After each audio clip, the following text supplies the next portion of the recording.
Hello guys, welcome back to our channel. Already NCERT class 10th historyలో chapter 1లో కొంతవరకు అనేది కంప్లీట్ చేశాం కదండి. దాని కంటిన్యూషన్ అనేది చూద్దాం. అయితే the making of nationalism in యూరోప్లో నేషనలిజం అనేది అసలు ఎలా బిగిన్ అయింది అనేది చూస్తే మిడ్ 18th సెంచరీలో అంటే సంథింగ్ అరౌండ్ 1730s నుంచి 1760s మధ్యలో ఒక్కసారి మనం యూరోప్ మ్యాప్ చూసినట్టయితే అప్పట్లో ఈ నేషన్ స్టేట్స్ అంటే కంట్రీస్ అనేది లేవండి. బట్ ఇప్పుడు మనం చూసినట్టయితే జర్మనీ అని, ఇటలీ అని, స్విట్జర్లాండ్ అని ఇవన్నీ కూడా ఉన్నాయి. అవి ఒకప్పుడు కింగ్డమ్స్గా ఉండేవండి. కింగ్డమ్స్గా డచీస్, క్యాంటన్స్ ఇలా ఉండేది. దానికి అటానమస్ టెరిటరీస్, ఎవరికి వాళ్ళు ఒక రాజ్యాలు, పరిపాలనలు అలా ఉండేదన్నమాట. Next eastern and central Europe అయితే మొత్తం ఆటోక్రాటిక్ మొనార్కీస్ కిందే ఉండేది. అదంతా కూడా వాళ్ళ కింద డైవర్స్ గ్రూప్స్ అండి. అంటే ఒకడే రాజు, ఆ ప్రదేశం మొత్తం పోనీ ఒకే టైప్ ఆఫ్ లాంగ్వేజ్ మాట్లాడే వాళ్ళు ఉంటారా అంటే కాదు. Different ethnic groups, different language, divorce people ఉండేవాళ్ళు అనమాట. వాళ్ళందరూ కూడా కలిపి ఒక కలెక్టివ్ ఐడెంటిటీ, కామన్ కల్చర్ ఉన్నట్టు మేమందరం ఒకటే సమానం అసలు ఆ ఫీలింగే వాళ్ళల్లో ఉండేది కాదు. ఈవెన్ వాళ్ళు డిఫరెంట్ లాంగ్వేజెస్ మాట్లాడేవాళ్ళు, వాళ్ళు డిఫరెంట్ గ్రూప్స్కి సంబంధించిన వాళ్ళు. ఈ హ్యాబ్స్బర్గ్ ఎంపైర్లో అయితే which ruled over Austria, Hungary, అక్కడ రూల్ అయ్యే ప్లేస్లో అయితే many different regions, many people ఉండేవాళ్ళండి. ఇట్ ఇంక్లూడెడ్ ఆల్పైన్ రీజియన్స్లో అయితే Tyrol, Australia and Sudetenland, ఇంకా బొహేమియా, ఈ ప్లేసెస్ అన్నిటిలో కూడా అరిస్టోక్రేట్స్ అంటే రూల్ చేసేవాళ్ళు ముఖ్యంగా జర్మన్ మాట్లాడేవాళ్ళు అండి.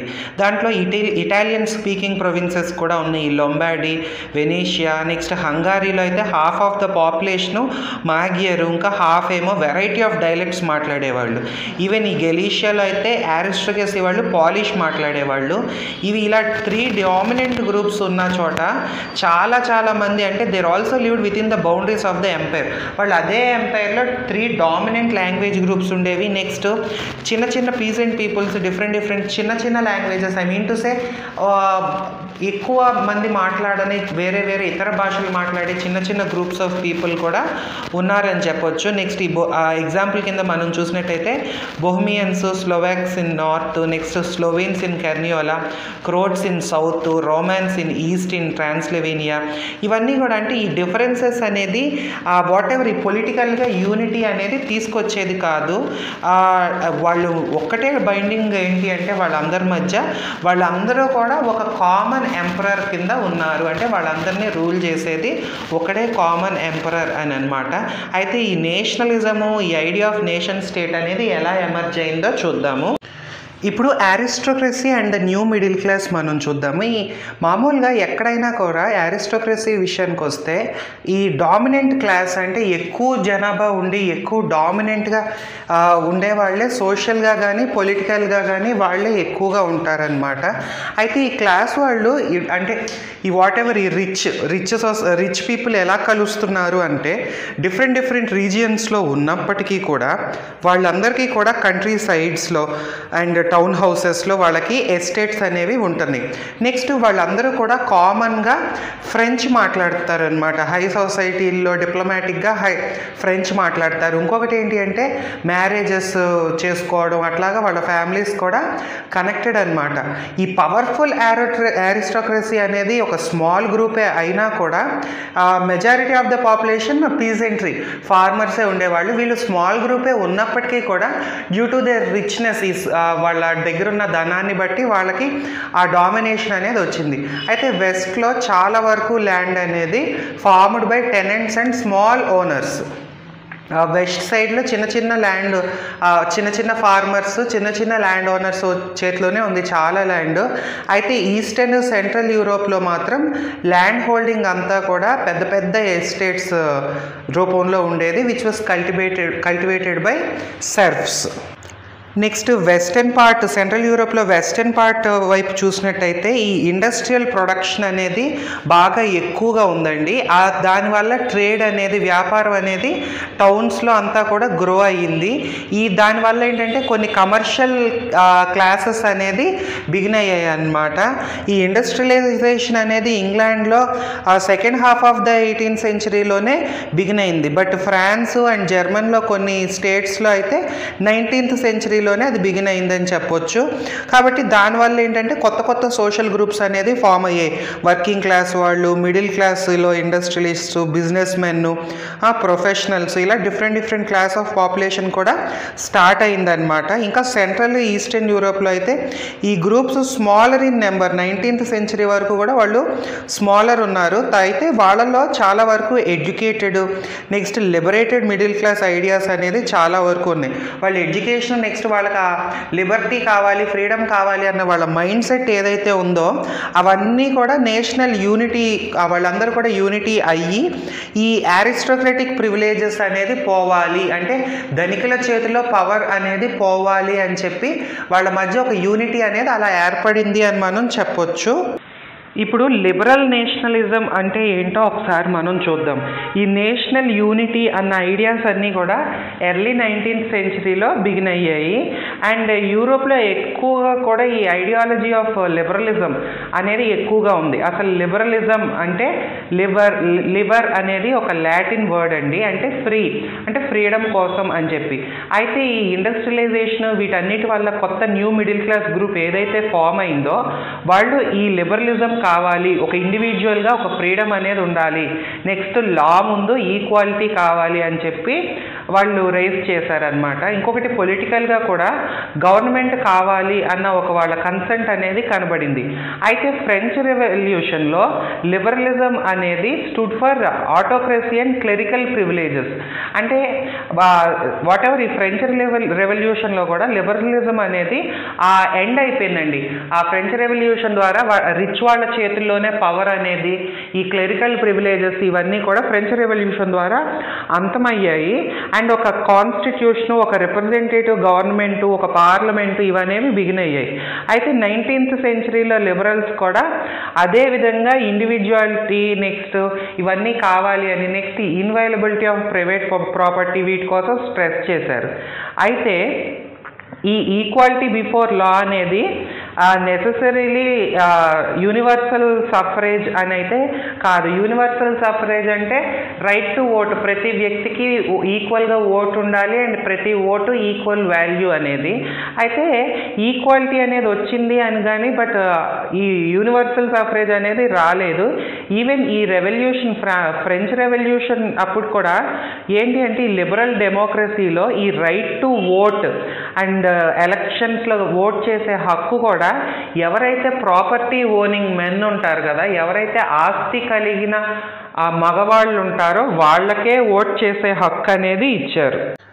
సో ఏ మెన్కి అయితే ప్రాపర్టీ ఉండదో అండ్ విమెన్ అయితే కంప్లీట్గా పొలిటికల్ రైట్స్ నుంచి తీసి పక్కన పడేశారు. జస్ట్ వాళ్ళు ఏంటి అంటే జాకోబిన్స్ ఉన్నప్పుడు మాత్రమే అందరూ అడల్ట్ మేల్స్కి జాకోబిన్స్ ఉన్నప్పుడు మాత్రమే ఆ సఫరేజ్ అంటే ఓటు హక్కు అనేది ఉండేది.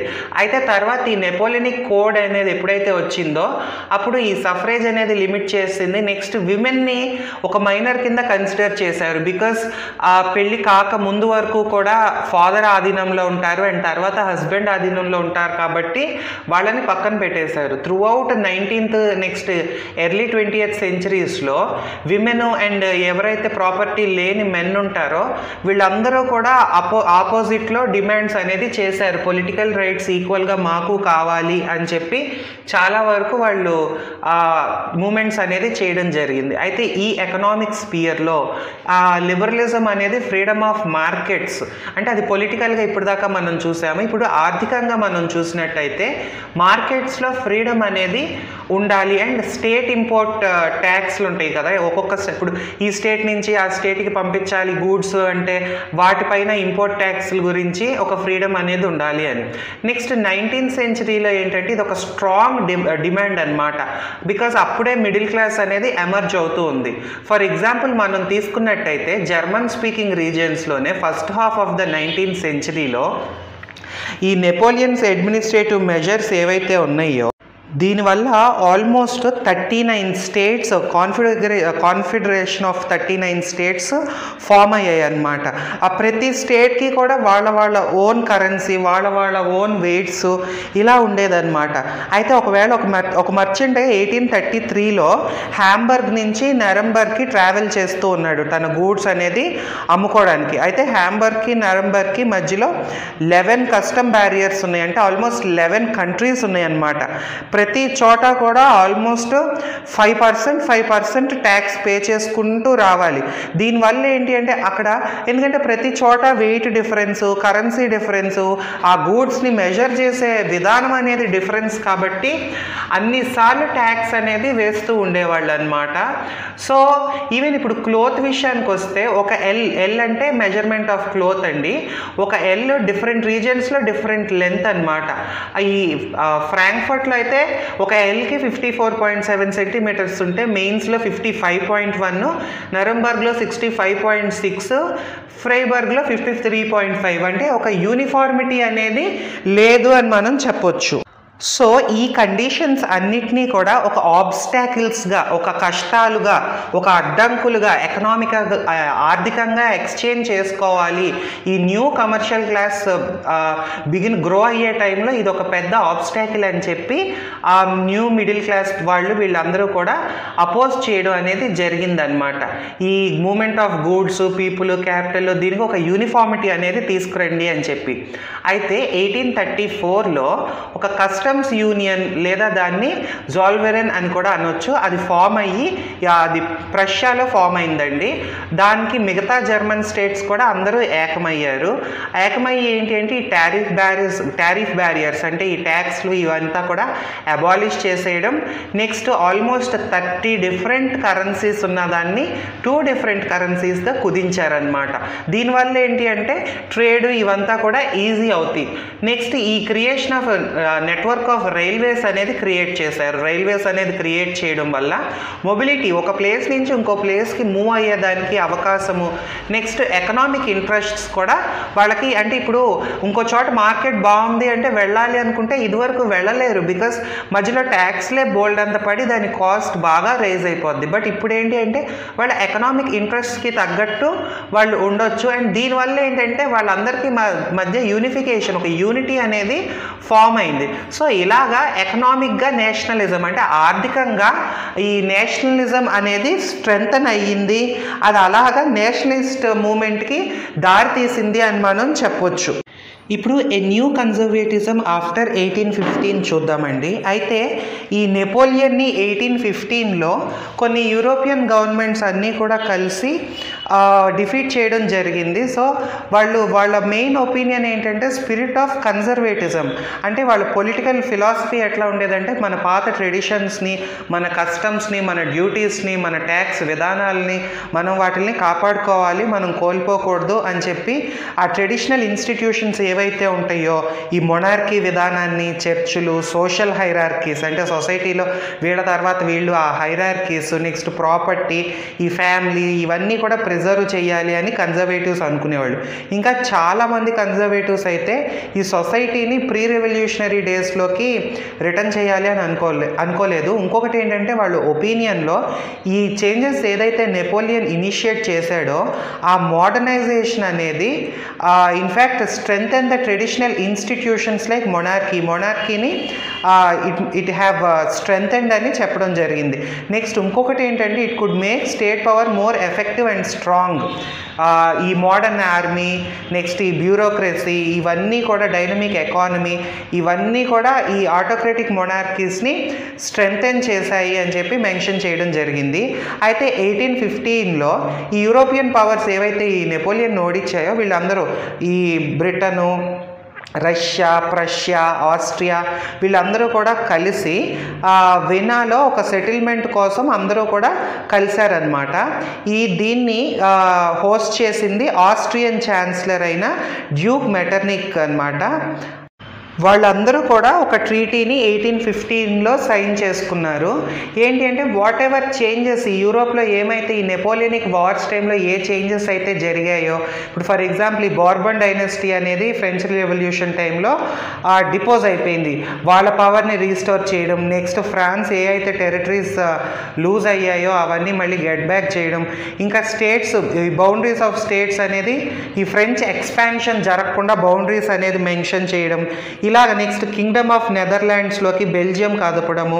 నెక్స్ట్ నార్త్ అండ్ జెనోవా అనేది పెడ్మంట్ ఇన్ సౌత్లో యాడ్ చేయడము. ఇంకోటి ప్రష్యా వాజ్ గివెన్ కొత్త టెరిటరీస్, ఈ వెస్టర్న్ ఫ్రాంటియర్స్లో కొన్ని టెరిటరీస్ ప్రష్యాకి ఇవ్వడము. నెక్స్ట్ ఆస్ట్రియాకేమో నార్థన్ ఇటలీ కంట్రోల్ ఇవ్వడము. ఇలా చేశారు. బట్ జర్మన్ కాన్ఫెడరేషన్లో ఉన్న 39 స్టేట్స్ని మాత్రం వీళ్ళు టచ్ చేయలేదనే చెప్పొచ్చు. అయితే ఈస్ట్లో రష్యాకి, ఈ పోలాండ్, నెక్స్ట్ ప్రష్యాకి ఒక పోర్షన్ ఆఫ్ సాక్సోనీ, ఇవన్నీ కూడా అంటే ఒక డిఫరెంట్ ఈ టెరిటరీస్ అనేది వాళ్ళు ఫ్రేమ్ చేసుకున్నారు అని మనం చెప్పొచ్చు. అండ్ వాళ్ళ మెయిన్ ఇంటెన్షన్ ఏంటి అంటే వాళ్ళ మొనార్కీని రీస్టోర్ చేసుకోవాలి. ఈ వాట్ ఎవర్ ఈ నెపోలియన్ ఇదంతా కూడా పంపించేసిన తర్వాత మళ్ళీ వాళ్ళ మొనార్కీని గెట్ బ్యాక్ చేసుకోవాలి అనేదే వాళ్ళ మెయిన్ ఈ న్యూ కన్జర్వేటివ్ ఆర్డర్ అని మనం చెప్పొచ్చు. అయితే ఈ కన్జర్వేటివ్స్ ఏంటి అంటే 1815 నుంచి ఆటోక్రటిక్ అంటే మళ్ళీ పూర్వంలాగా డబ్బున్న వాళ్ళ చేతిలోకే మొత్తం వెళ్ళిపోవడం ప్రారంభమైంది. ఎవరన్నా క్రిటిసైజ్ చేస్తే ఒప్పుకునేవాళ్ళు కాదు. అండ్ ఇంకొకటి ఏంటి అంటే ఎవరన్నా వాళ్ళని ఆ గవర్నమెంట్ని క్వశ్చన్ చేసినా కూడా అలాంటి యాక్టివిటీస్ అలాంటి వాళ్ళని అందరినీ కూడా స్టాప్ చేసేవాళ్ళు అనమాట. నెక్స్ట్ ఈ సెన్సార్షిప్ అనేది బిగిన్ చేశారండి. న్యూస్ పేపర్స్ పైన ఈ ప్లేసు, సాంగ్స్, బుక్స్ ఏదైతే ఈ లిబరలిజము, ఫ్రీడము అన్న ఐడియాస్ పెంపొందిస్తాయో వాటిపైన వాళ్ళ యజమాయిషి అనేది ఎక్కువైందని చెప్పొచ్చు. నెక్స్ట్ సెన్సార్షిప్ లాస్ అనేది తీసుకొచ్చారు. అయితే ఇంత జరుగుతున్నప్పటికీ ఈ ఫ్రెంచ్ రెవల్యూషన్ ఇంపాక్ట్ అనేది ఆల్రెడీ ఉంటుంది కదా ఈ లిబరల్స్కి, ఎవరైతే ఫ్రీడమ్ కావాలి అని ఆశిస్తారో వాళ్ళ నుంచి ఎన్నో ఇష్యూస్ అనేది బిగిన్ అయ్యాయండి. ఈ లిబరల్ నేషనలిస్ట్స్ అనేది చాలా రకాలుగా ఈ న్యూ కన్సర్వేటివ్ ఆర్డర్ని క్రిటిసైజ్ చేయడం ప్రారంభించారు. ముఖ్యంగా ఫ్రీడమ్ ఆఫ్ ప్రెస్ వాళ్ళు ఒరిజినల్గా ఉన్నది ఉన్నట్టు they have to mention press ఫ్రీడమ్ని ఎలా కర్బ్ చేస్తారు, ఎలా స్టాప్ చేస్తారు అని చెప్పి ఇష్యూస్ అనేది రైజ్ చేయడం స్టార్ట్ చేశారు. ఇప్పుడు ద రెవల్యూషనరీస్ అండి. అయితే ఎప్పుడైతే ఈ వాట్ ఎవర్ ఈ యాక్టివిటీస్ ఫ్రీడమ్ ఆఫ్ ప్రెస్ అన్నీ స్టాప్ చేయడం దానిపైన ఇచ్చేయడం చేశారో అప్పుడు 1815 నుంచి ఈ మళ్ళీ ఇదే ధోరణిలో మళ్ళీ మనం అణిచివేతకు గురవుతున్నాము అని చెప్పి ఈ లిబరల్ నేషనలిస్ట్స్ ఒక ఫియర్ ఆఫ్ రిప్రెషన్కి వచ్చి సీక్రెట్ సొసైటీస్ అనేది ఫ్రేమ్ చేయడం మొదలుపెట్టారనమాట. అంటే సీక్రెట్గా సొసైటీస్ ఫ్రేమ్ చేసి ఒక రెవల్యూషన్ ఐడియాస్ అనేది మనం స్ప్రెడ్ చేయాలి అని స్టార్ట్ చేశారు. ఆ టైంలో రెవల్యూషన్ చేయడము అంటే ఆ వాట్ ఎవర్ ఈ వినా కాంగ్రెస్లో ఏదైతే ఆ మొనార్కీస్ అందరూ కలిసి ఫామ్ చేశారో దాన్ని అపోజ్ చేస్తున్నట్టే. అండ్ ఇది చాలా కూడా కొంచెం కష్టమైన విషయం. అయితే చాలామంది రెవల్యూషనరీస్ అయితే ఈ నేషన్ స్టేట్స్ అనేది necessary part of this freedom struggle అని చెప్పి అనుకున్నారు. అయితే వాళ్ళల్లో ఒక ఇండివిజువల్ ఎవరంటే ఇటాలియన్ రెవల్యూషనరీ అయిన గిసుపి మజిని. ఆయన జెనోవాలో 1807లో పుట్టారు. ఆయన ఈ సీక్రెట్ సొసైటీ ఆఫ్ కార్బనరీలో మెంబర్ అయ్యాడు అట్ ద ఏజ్ ఆఫ్ 24. ఆయనని 1831లో ఎక్సైల్ చేశారంటే జైలుకి పంపించారు. బికాజ్ ఆయన రెవల్యూషన్ అనేది లింగూరియాలో బిగిన్ చేశాడు, అంటే అపోజ్ చేయడం అనేది అక్కడ స్టార్ట్ చేశాడు అని. సో అలా సబ్సిక్వెంట్గా ఆయన 2 more అండర్ గ్రౌండ్ సొసైటీస్, ఇంకా 2 ఇలాగే అండర్ గ్రౌండ్ సీక్రెట్ సొసైటీస్ అనేది ఫ్రేమ్ చేశారు. ఫస్ట్ యంగ్ ఇటలీ, మార్సిలిస్లో యంగ్ ఇటలీ అనే ఒక సీక్రెట్ సొసైటీ, అండ్ ఇంకొకటి యంగ్ యూరోప్ అని చెప్పి బెర్నీలో. దీనిలో మెంబర్స్ ఎవరు అంటే అందరూ కూడా లైక్ మైండెడ్ యంగ్ మెన్, అందరూ కూడా ఎవరైతే మనకి ఈ ఫ్రీడమ్ కావాలి, నెక్స్ట్ ఒక కంట్రీస్ సపరేట్ అయ్యి ఒక యూనిఫామ్ కంట్రీస్ అవ్వాలి, ఒక కామన్ ఆస్పెక్ట్స్ అన్నీ వాళ్ళందరూ కూడా ఒక కంట్రీ కింద ఉండాలి అన్న ఐడియాస్ అన్నీ ఉన్న వాళ్ళందరూ కూడా ఇందులో మెంబర్స్ అవ్వడం అనేది జరిగింది. ఇందులో పోలాండ్ నుంచి, ఫ్రాన్స్ నుంచి, ఇటలీ నుంచి, జర్మన్ నుంచి డిఫరెంట్ ఈ ప్లేసెస్ నుంచి మనుషులు కలిశారు. అయితే మెజ్ని ఏం బిలీవ్ చేశాడంటే గాడ్ ఈ నేషన్స్ని న్యాచురల్గా ఉండేదానికి క్రియేట్ చేశాడు. సో ఇలాగా ఆ మెజినీ అనేది బాగా అంటే ఆయన ఒక రెబల్ అయిపోయి స్టార్టెడ్ అనమాట making lot of secret societies అనేది ఫ్రేమ్ చేయడం స్టార్ట్ చేశాడనమాట. నెక్స్ట్ ఇటాలియన్ లిబర్టీ అనేది రావాలి, నెక్స్ట్ ఈ ఒక్కొక్క కంట్రీ వాళ్ళ లాంగ్వేజ్ని బట్టి కామన్ అవ్వడం జరగాలి అని చెప్పి చేశారు. సో ఇదే చూసి సీక్రెట్ సొసైటీస్ అనేది జర్మనీలో, ఫ్రాన్స్లో, స్విట్జర్లాండ్లో, పోలాండ్లో ఇలా చాలా ఫామ్ అయిపోయాయి. ఈ మజ్నీస్ రిలెంట్లెస్ అపోజిషన్, ఆయన ఆగకుండా ఈ అపోజిషన్ అనేది మొనార్కీకి పెద్ద హెడేక్ అయిపోయింది అనమాట. అప్పటి వాళ్ళందరూ కూడా మొనార్క్స్ అందరూ కూడా ఈ మెటర్నిక్ అనే ఆయన అయితే ఇన్ని మోస్ట్ డేంజరస్ ఎనిమీ మనకి ఇప్పుడు మన సోషల్ ఆర్డర్ని పాడు చేయడానికి ఈయన మోస్ట్ డేంజరస్ ఎనిమీ అని చెప్పి డిస్క్రైబ్ చేయడం జరిగింది. సో ఇక్కడితో ఈ వీడియో ఎండ్ చేస్తున్నాను. ఏదైనా డౌట్ ఉంటే కామెంట్ చేయండి, నేను క్లారిఫై చేస్తాను. నచ్చితే తప్పకుండా లైక్ చేసి మీ ఫ్రెండ్స్తో షేర్ చేయండి. మన ఛానల్ సబ్స్క్రైబ్ చేయడం మర్చిపోవద్దు. Thank you and happy learning.